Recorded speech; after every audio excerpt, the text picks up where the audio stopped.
really are, but they're pretty sensitive on a sloth, as well as his chin. A lot of times he'll turn his head backwards like this to look back behind him to see what's going on. And a lot of people are tempted to scratch that chin, but it can kind of be alarming for a sloth, something going towards their neck that they can't see coming. It can be kind of scary, so we do try to avoid that. But I'll go ahead and twist him around. He's going to wrap his back legs just like this around your waist, and then you'll take one hand to support underneath his booty, and the other one you can put on his back. So this leg is going to go right underneath your arm here. Right here. There we go.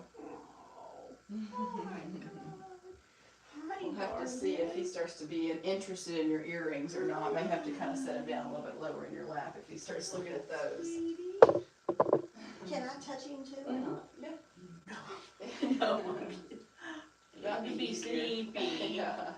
He just woke up from his nap. So now, when do you feed him after he wakes up from his nap? It just kind of depends. They're pretty much snackers, so they'll eat throughout the day. In the morning and in the evening, they have their set, their set foods that they get, but then throughout encounters and things like that too, they'll also get little snacks if they're acting like they're pretty hungry. So cute. But in the wild, sloths would pretty much just eat at nighttime. So they are kind of nocturnal animals, and they move around a lot more at night. Although they are awake quite a bit through the day, they just choose to stay in the same spot. So sloths, their eyesight kind of works like night goggle vision. So looking through night goggles in the middle of the day, you really can't tell much. But at nighttime, obviously those night goggles come in handy.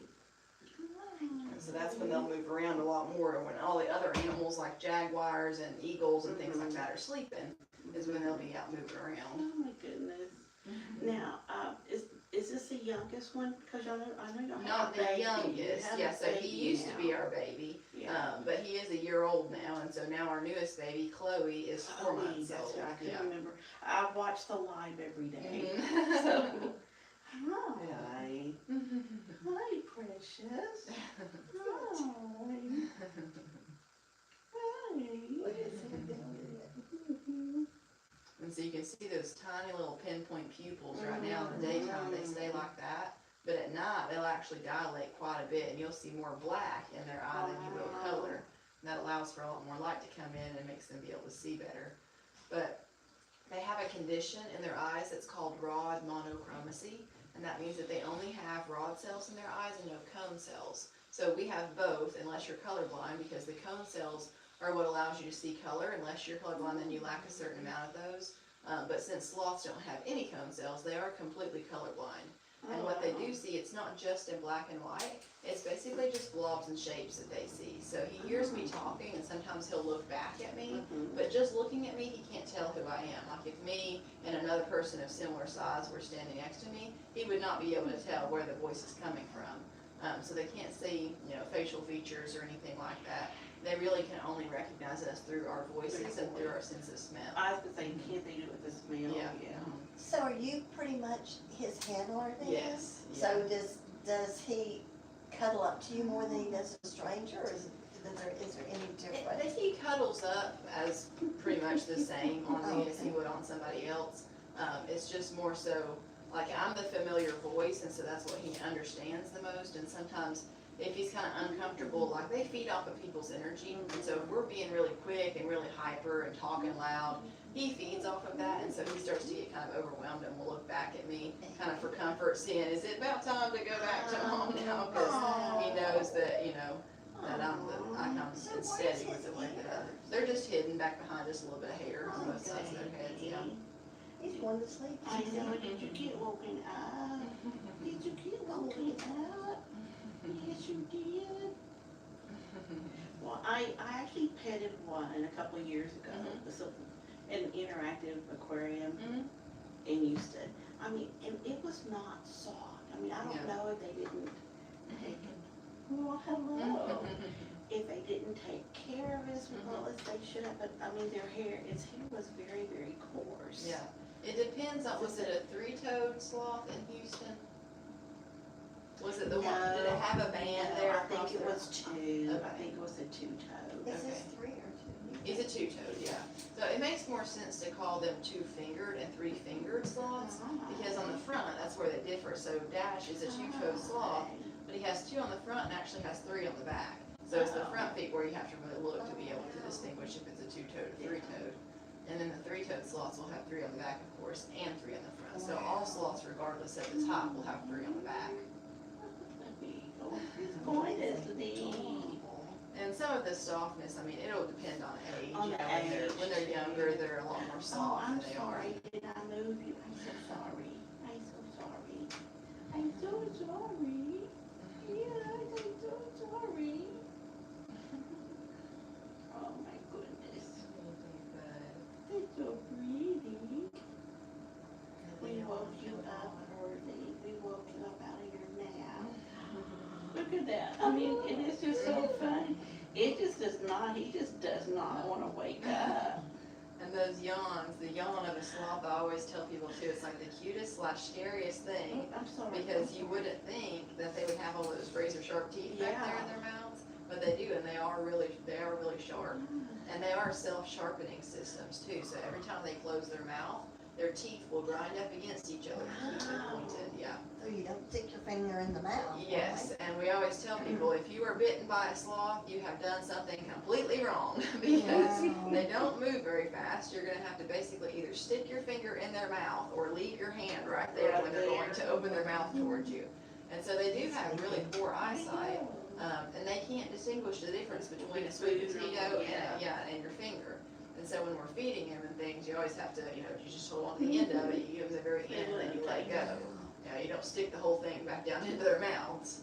You said, No, go ahead. you don't touch their feet, right? Yeah, their legs are really sensitive, so for a sloth, you kind of have to keep in mind, even though Dash has been born and raised in captivity, does not know what a jaguar is, does not know what a harpy eagle is, has never seen any type of animals that are trying to do him harm, it is still hardwired into him to be a little more cautious about those things.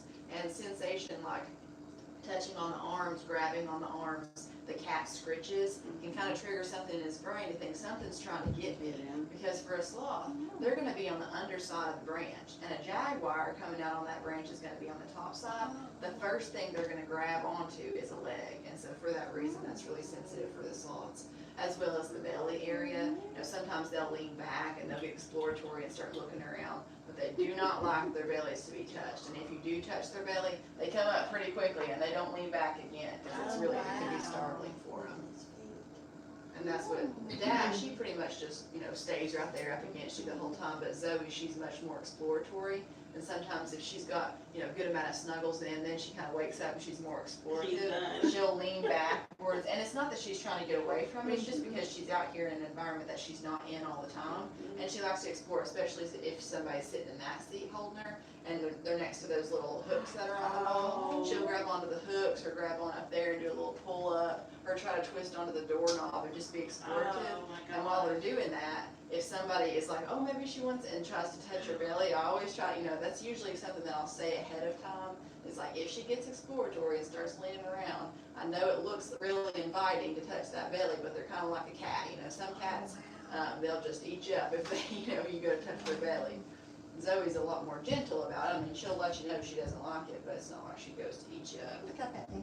So she's just so sleepy. He is, yeah. I'd just be His so eyes are slowly sleepy. starting to close. That means she's very relaxed. Well, so now, y'all didn't breed her, y'all bought her from Yeah. someone, right? Yeah, we've never bred any of our sloths Okay. here. We have the ability to. Both Zoe and Dash are completely unrelated, although they came from the same breeding facility, and they're both ambassador sloths, so they were conditioned from a young age to enjoy this type of interaction. He has completely separate bloodlines of all the sloths that he has, and I've tracked them back all the way to the original sloths that he first got. And so he knows that they're completely unrelated. So we could in the future, we just haven't yet. Neither of them are old enough to do that. We don't have any plans to. Probably if she goes into heat and we pick up signs on that, we're just gonna separate Dash, and so that he'll be by himself. So there's no plans in the future, or do you think at some point y'all will breed? I mean, I'm not gonna say it's completely out of reason, because like I said, we do have two sloths, well, 3 sloths. So baby Chloe, Is there one in there? yeah, she's taking a nap in this basket. She just woke up. Can I peek at her or not peek at her? Huh? Can you peek at her? Yeah, you can look at her real quick. I don't wanna. She just woke up from her nap. So do they interact with each other? So not yet, they're both still too young, Okay. and so naturally sloths are very solitary animals, and they're not gonna be seeking out human interaction naturally, but Dash and Chloe and Zoe, they were both starting at like a week old, started that conditioning to where the breeder would go in, just interact with them for a short amount of time, just pet the baby just a little bit, and the mother has most likely been through that program herself and is an ambassador that's comfortable with being held, and so she's used to that interaction, so she's never stressed. And baby and sloths in general, they feed off of other people's energy, so if the mom's not stressed, the baby's like, oh, it's not a big deal, and they're just raised up that way.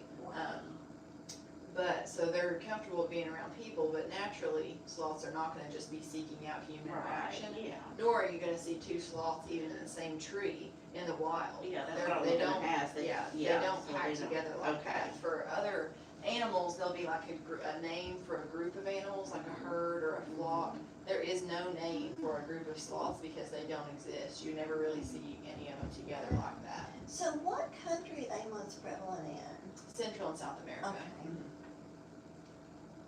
So when they have their babies, how many babies do they have? Just Typically one? only one, yeah, occasionally they can have two. They only have enough energy to be able to really make one or provide for just one.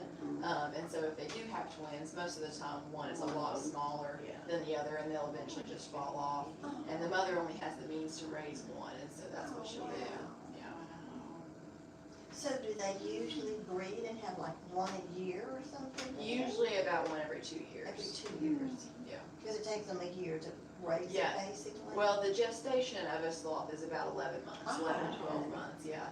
And then the baby, the two-toed sloths, they only stay with their mothers for roughly 3 to 5 months. It depends on the type, depends on if it's male or female as well.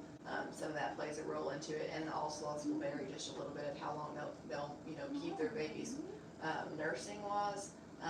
But regardless, it's a really short amount of time. Can you get a picture of him? He's sleeping with his tongue out. Let me see if I can get a picture. Just stay right there. I want to move too fast. Isn't that funny? Can you see it? Did you guys have any other encounters while you're here today? Mm-mm. No, just came down for this? She has dreamed of this. Yeah. Hi. We literally planned our trip around Around this. this, we did, Yeah. yes, we did. But she wanted to do this so Hi. badly. You can open your eyes now. I'm just gonna keep sticking my tongue out. Look at those eyes. You're just gonna sleep and stick your tongue out.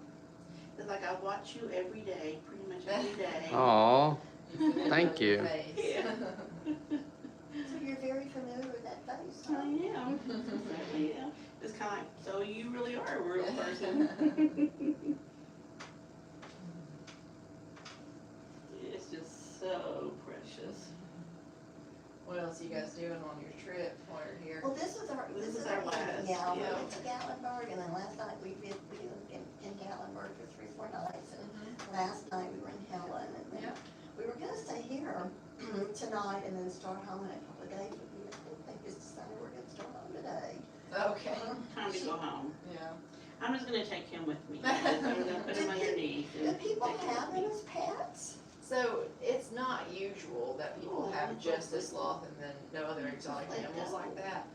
But in some states, depending on where you're at, in Tennessee, you have to have licenses to be able to own an exotic animal like this. But in some states, it makes it a lot easier for people to figure out that they can own a sloth and not have to have their own licenses for it. But sloths are extremely sensitive animals, and it doesn't really work out that well for a lot of people. As you can go on the internet and see that you can buy a sloth, but there is no reputable breeder of sloths in the United States that is going to sell one of their baby to a member of the general public. And so if you're able to find a sloth like that, it has been brought over through the illegal animal trade and has been, born in, South America or Central America and then brought over through something like that. With all the diseases and with all the other stuff. And, well, sloths in the wild, wild sloths live very different lives than captive sloths do, down to how they digest their food is a lot different. So sloths will use a bacterial process to digest their food, not an enzymatic process like we do. And we're born with those enzymes, but the sloths are not born with the bacteria that they need to digest their food. And so they'll get the first little bit from their mothers. So around day 3 is when the baby starts to be interested in solid food and see what mom's eating. And so while mom's munching on her food, the baby will climb up onto the chest and kind of start to lick her in the corners of her mouth and eat some of the leaves out of her mouth while she's munching on it. And in turn, we'll get some of the bacteria that mom has in her saliva to then start to develop their own bacteria colony. And in the wild, temperatures are always fluctuating out in the wild. We keep them in a controlled environment where it's always 78 to 79 degrees in their enclosures. We never let them get cold, but in the wild, temperatures will drop. And as we know, bacteria is really sensitive to temperature changes, especially drops in temperature.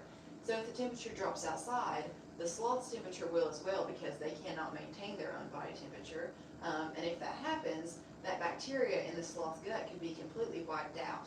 And so in the wild, they need those, there's a very specific type of moth that will live on the back of a sloth that they have a symbiotic relationship with, because those moths will produce the bacteria that those sloths are using to digest their food. And so what they'll do is, if the cold temperature drops, all that bacteria is wiped out from their gut, they'll just turn around and groom themselves, lick up some of those moths, lick up some of that bacteria, and then start to be able to digest their food again. And so if you take a sloth from the rainforest, and it's not just cold temperatures, it's even stress can cause that bacteria to deteriorate. So if you take a sloth that has been born in the wild and try to fly it over to the States and, try to keep it in captivity, just the stress alone is enough to completely wipe out that bacteria colony to where that sloth won't be able to digest its food.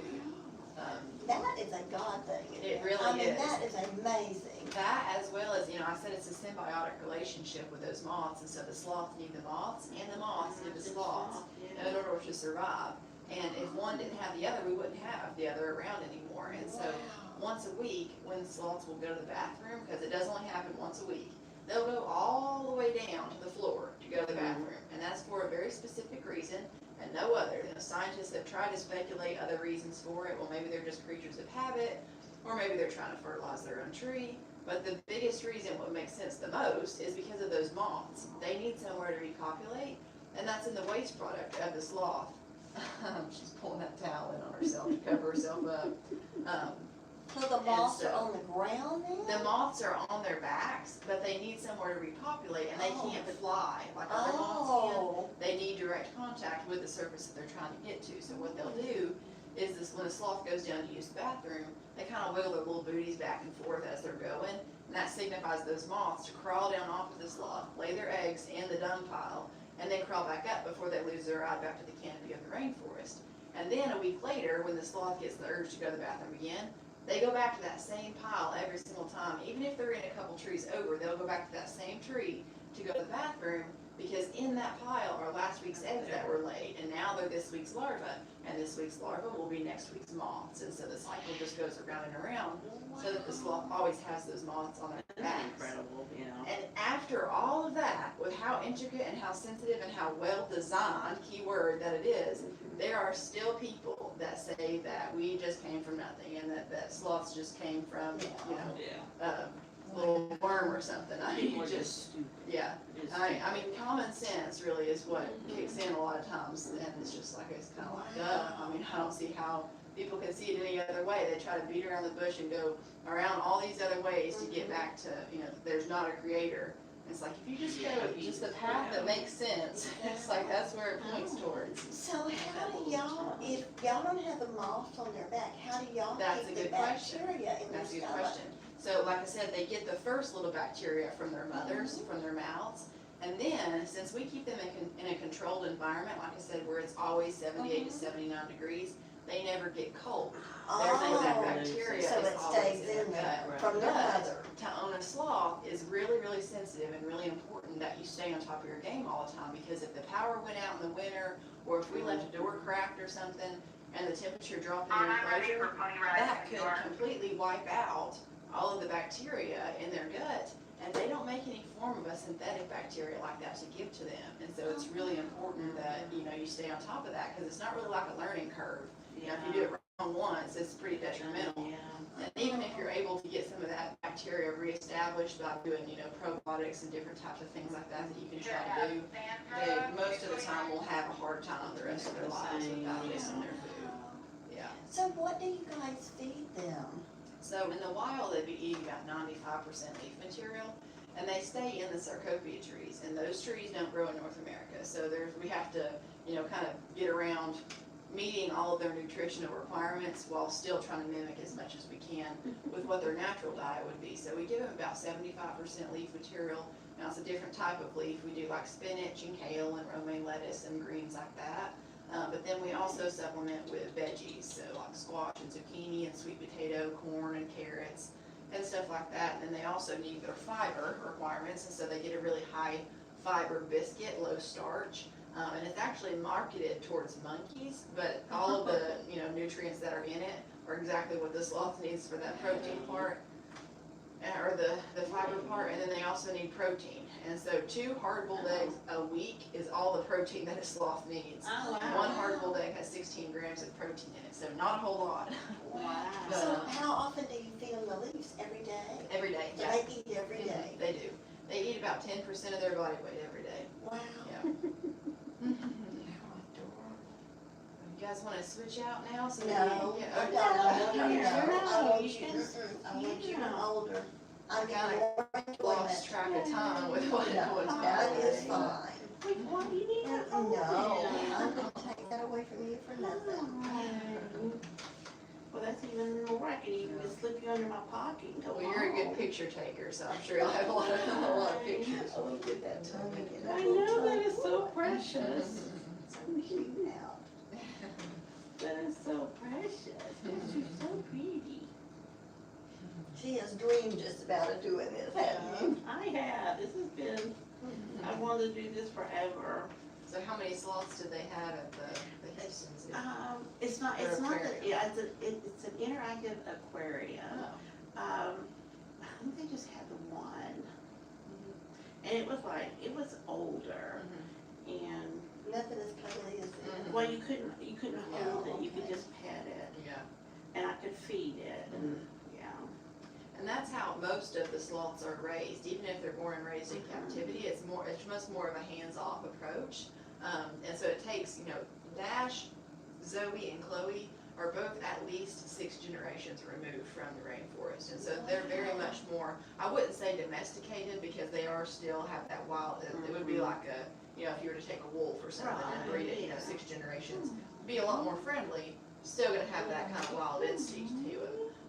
And sloths in the wild would naturally have a lot of other things trying to eat them, and essentially no defense mechanism. And so, for that reason, to try to go like Flash, he is not an ambassador sloth. He's our oldest sloth that we have. He's 7 years old. But his encounters are kind of like that. Like he'll come down, he'll hang on this branch for about an hour in the morning, and people will come in and they can pet him, they can feed him. That's it. We Feed never him, held yeah. Flash, yeah. And we will never hold Flash unless he's the one to climb onto us. And so there's been opportunities where he's been down kind of low and put himself into an awkward position. We walk over and we're like, if you need any help, like I'm just here for moral support. And you can always tell he kind of considers it, but then ultimately always just kind of figures out. He figures it out. How old do they live? So in captivity, the oldest sloth that we know of lived to be 54 years old. Oh, Wow. So his name was Jan, and he actually just passed away last year in August. And he was 54, and his roommate actually lived to be 52. So they're definitely doing something right. Now, it's not typical that they live to be 50. Usually in captivity, it's around 30, which is still a pretty long time. Now, in the wild, it's going to be about half that, if not a little bit less, because most of the time, the way that a sloth's life ends is by another animal eating it. So how much does he weigh? About 8 pounds. How Now, big will they get? How they can get to be up to like 20 pounds at the biggest of two-toed sloth, yeah. But both Flash and Zoe, they're both full grown and they're about 15 pounds. Oh, wow. Yeah. She's coming up to you, honey.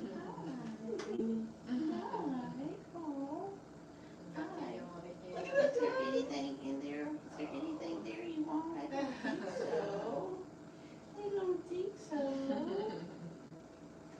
Oh, I don't think so, but you can give it a shot. You can give it a shot. I know, I love a little tongue. Look at it. Coming out I of know. Oh my goodness. What are you doing? You see that little claw sticking over the Oh my gosh, that is cute. It didn't hurt for me to look right. I don't want No, to do that's something fine. I don't need to do. Yeah, And she's kind of trying to chew on the side of the basket there. She's little, isn't she? She's only about 1.5 pounds. Can I touch her? Don't touch, okay. Oh, look at She's just now her. got out of her quarantine stage. Okay. Now, she came from the same breeder that Dash and Zoe came from. Can I take a picture? Yeah, that's fine. Are you sure? I want to do something you don't want me to do. Oh my God. She looks ferocious in those pictures with her mouth wide open. She doesn't look as tiny, but you can see her teeth. Mhm. She's And so really- baby sloths, they're born with a full set of teeth, eyes open, Isn't that and ears open. something? Oh, there's a good picture of her. This little baby just needs to go back to bed. You Thank need to go you. back to bed, don't you? You'll have to look at that one when you stand up. Well, we just have to go back to bed. Oh, I see, I hear What'd my you say, mama. Ruben? I hear my mama. He says somebody's talking about another sloth. It's not, no. I'm not getting all the attention. Yeah, you're not supposed to be talking about anybody but me in here. You're not supposed to be talking about anybody but me. Why don't you hold him? No, I would not take that away from you for No, you nothing. can hold I'm enjoying him. watching you. Oh, we can't have children. Yeah, and it's really tempting. It is tempting, because he looks when Yeah. our puppies I do that, know. they want that neck Uh-huh. rubbed. Yeah, a little bit Now, different for They sloths. drink water, Not really. not, really. The babies, they'll drink just a little bit because with the babies, so sloths can't belch and they can't pass gas. And so with babies, you have to worry about bloat. Not really worry, but it's something that you've got to look out for Yeah. because while they're where you eating, going? they tend to kind of gulp air as they're eating. Mhm. And so that's something that you gotta look out for. And so one of her feedings, her midday feeding, has been just water to kind of been, mixing in to where she doesn't get, too much gas in her stomach like that. But she's been doing really well and hasn't been trying to gulp air or anything while she's Okay. eating. And so we'll slowly transition over to doing 3 feedings, and then the babies, like I said, they'll drink a little bit more. But after they get big enough to where they've got a full diet where they're on solids completely, they don't need any really water. They get all their water From the requirements from the fruit. food, yeah. Yeah. Now, she looks more brown than, Yes, and so when Dash was her size, he was the darkest color that he is in the top of his head is what color he was all over his body. oh, So wow. when they're first born, This is pretty.